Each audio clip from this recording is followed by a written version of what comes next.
Bismillahirrahmanirrahim. Assalamualaikum warahmatullahi wabarakatuh.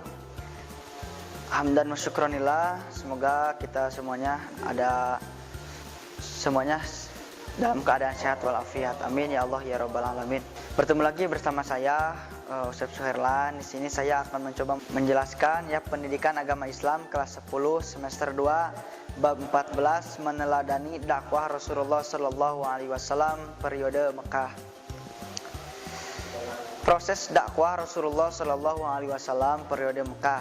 Yang pertama, dakwah secara diam-diam atau sembunyi-sembunyi. Setelah menerima wahyu pertama pada tanggal 17 Ramadan 13 sebelum Hijriah atau bertepatan pada tanggal 6 Agustus 610 Masehi sebagai lambang pelantikannya menjadi Rasul, dakwah secara diam-diam dilakukan setelah turun perintah Allah dalam Quran surat Al-Mudaththir ayat 1 sampai 6. A'udzu billahi minasyaitonir rajim. Bismillahirrahmanirrahim. Ya ayyuhal muddaththir qum fa'andzir wa rabbaka fakabbir wa thiyabaka fatahhir wa rujza fahjur wa la tamna tastakthir. Yang artinya, wahai orang yang berkemul atau berselimut, bangunlah, lalu berilah peringatan dan agungkanlah Tuhanmu, dan bersihkanlah pakaianmu, dan tinggalkanlah segala perbuatan yang keji, dan janganlah engkau Muhammad memberi dengan maksud memperoleh balasan yang lebih banyak. Quran surat Al-Mudaththir ayat 1 sampai 6. Jadi perintah Allah untuk berdakwah secara terang-terangan terdapat dalam surah Al-Mudaththir ayat 1 sampai 6. Selanjutnya, 2. Dakwah di kalangan keluarga setelah turun Quran. Rasulullah Shallallahu Alaihi Wasallam dakwah di kalangan keluarga setelah turun Quran surat Asy-Syu'ara ayat 214 yang berbunyi, A'udzubillahi minasyaitonir rajim wa andzir ashirataka wa andzir ashiratakal aqrabin, yang artinya, dan berilah peringatan kepada kerabat-kerabatmu yang terdekat. Nabi Muhammad sallallahu alaihi wasallam mengumpulkan keluarganya Bani Hashim dan Bani Abdul Muthalib untuk diseru agar bertauhid kepada Allah Subhanahu wa taala dan meyakini bahwa beliau adalah Rasulullah sallallahu alaihi wasallam, adalah Rasul Allah Subhanahu wa taala. Sebagian dari mereka ada yang menerima, ada yang menolak dengan secara halus atau menolak secara dengan lembut dan menolak secara dengan kasar.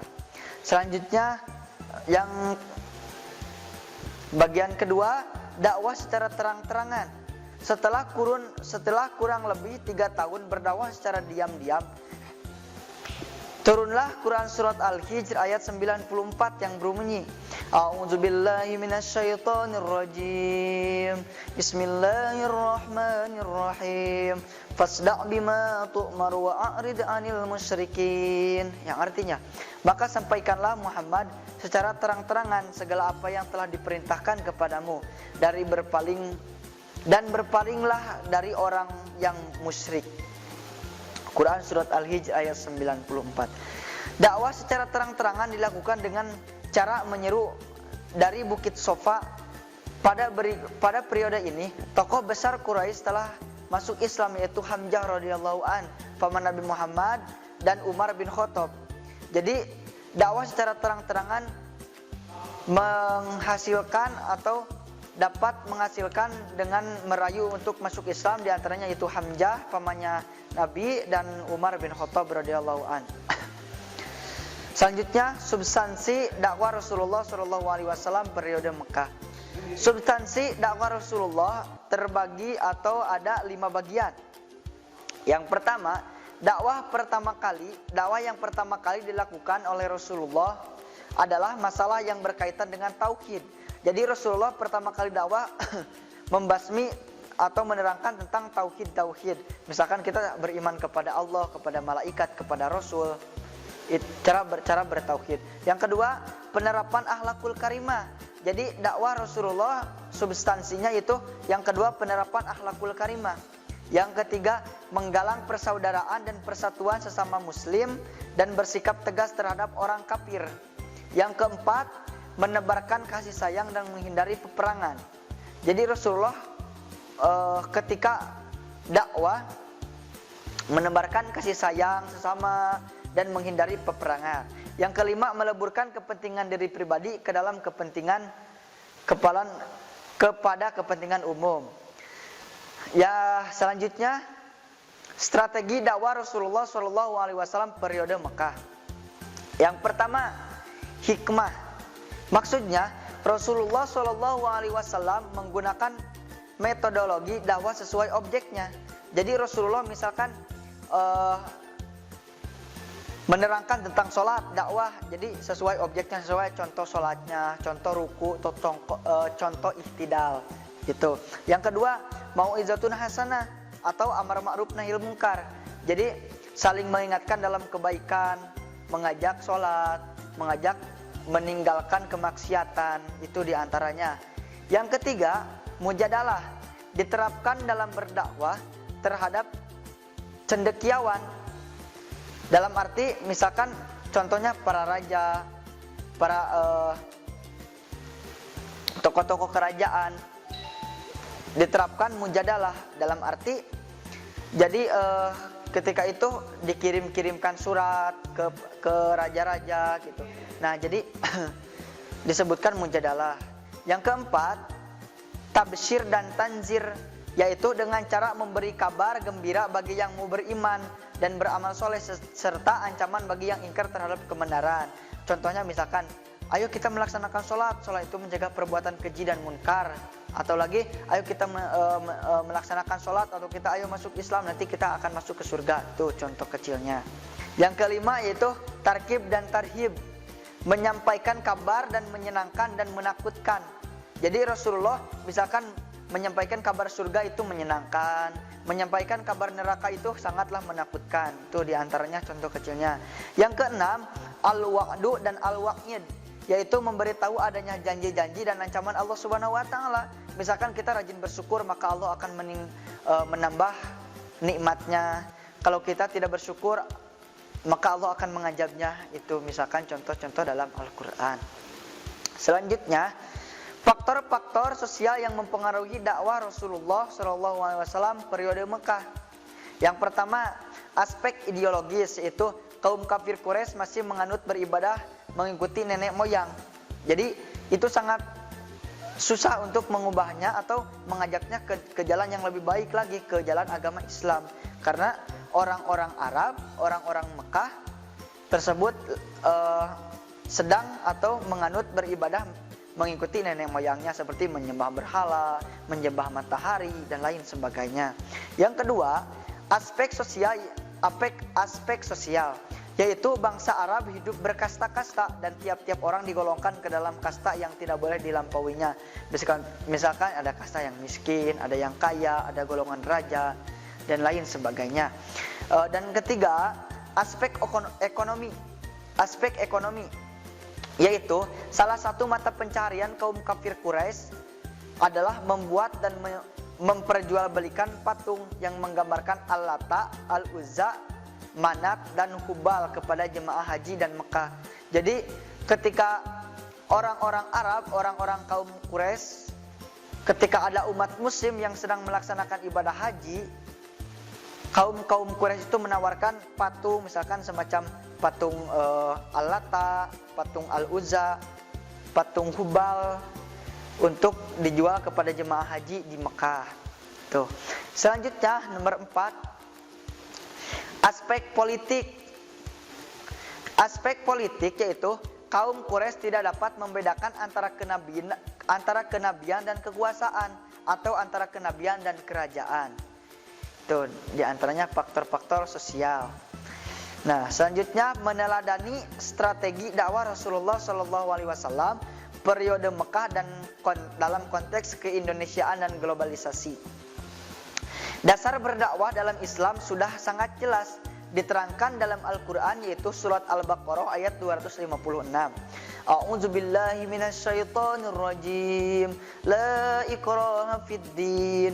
Qad tabayyana rusdu minal ghayy. Yang artinya, tidak ada paksaan dalam menganut agama Islam. Sesungguhnya telah jelas perbedaan antara jalan yang benar dengan jalan yang sesat. Tuh. Selanjutnya dalil yang kedua itu surat Al-Kafirun ayat 6. Lakum dinukum waliyadin. Artinya untukmu agamamu dan untukku agamaku. Dalil yang ketiga, contoh dalil yang ketiga surat An-Nahl ayat 125. A'udzu billahi minasyaitonir rajim. Ud'u ila sabili rabbika bil hikmati wal mau'idatul hasanah. Wal mau'idatil hasanati wajadilhum billati hiya ahsan. Artinya, serulah kepada jalan Tuhanmu dengan hikmah dan pengajaran yang baik, dan berdebatlah dengan mereka dengan cara yang baik. Nah, jadi Allah memerintahkan serulah kita mengajak Islam dengan baik, lalu berdebatlah dengan cara yang baik. Jadi Islam tidak mengajarkan saling memaksa ataupun perang. Gitu. Selanjutnya, melalui ketiga ayat tersebut, berdakwah tidak mengenal paksaan dan kekerasan.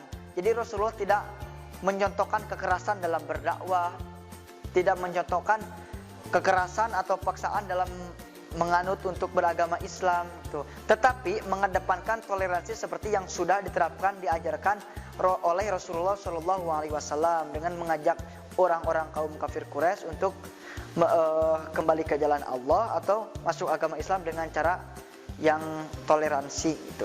Di waktu itu seruannya telah diimani oleh orang-orang berpengaruh dari kaum Quraisy, yaitu Abu Bakar As-Siddiq, Utsman bin Affan, Sa'ad bin Abi Waqqas, Thalhah, Zubair, dan lain-lain. Nah, selanjutnya menunjukkan kesadaran berperilaku sesuai dengan strategi dakwah Rasulullah SAW.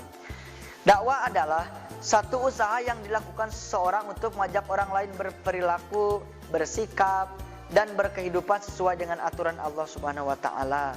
Islam memiliki prinsip dalam berdakwah, yakni tidak mengenal pemaksaan apalagi kekerasan, dan bebas menentukan pilihan akidah. Selanjutnya, strategi dakwah Rasulullah SAW yang dapat diambil sebagai pelajaran. Ada 4 di sini ya. Yang pertama, Allah Subhanahu wa taala memerintahkan supaya mengajak kepada manusia dengan cara yang baik. Seperti contoh dalil-dalil Al-Qur'an yang tadi dibacakan, penuh hikmah dan kebijakan serta memberikan contoh dalam kehidupan. Yang kedua, kalaupun berdebat, berdialog atau berdiskusi harus dengan cara yang santun. Jadi jangan menggunakan kekerasan apalagi tindakan-tindakan perilaku yang tidak senonoh. Yang ketiga, satunya kata dengan perbuatan. Jadi ketika kita mengajak orang-orang untuk beribadah, kita juga harus melaksanakan terlebih dahulu ibadah. Ketika kita mengajak orang-orang untuk berzakat atau bersedekah, kita dulu yang memberi contoh untuk melakukan sedekah dan zakat. Nah, gitu. Dan terima kasih. Mudah-mudahan ada hikmahnya, kita dapat meningkatkan kualitas kehidupan kita dalam kesehari-hari, yaitu berdebat ataupun mengajak orang-orang di sekitar kita untuk melaksanakan peribadahan dengan cara yang halus dan toleransi. Terima kasih. Sekian yang bisa saya sampaikan, semoga bermanfaat untuk semuanya. Akhirul kalam, assalamualaikum warahmatullahi wabarakatuh. Kunjungi sosial media lainnya seperti website kami di pkbmalfata.com, Facebook PKB Malfata Mananjaya, Instagram PKB Malfata _official. Dan terima kasih telah klik video ini. Jangan lupa like, comment, share, and subscribe untuk menunjukkan dukungan kamu terhadap channel ini. Enjoy the video PKB Malfata.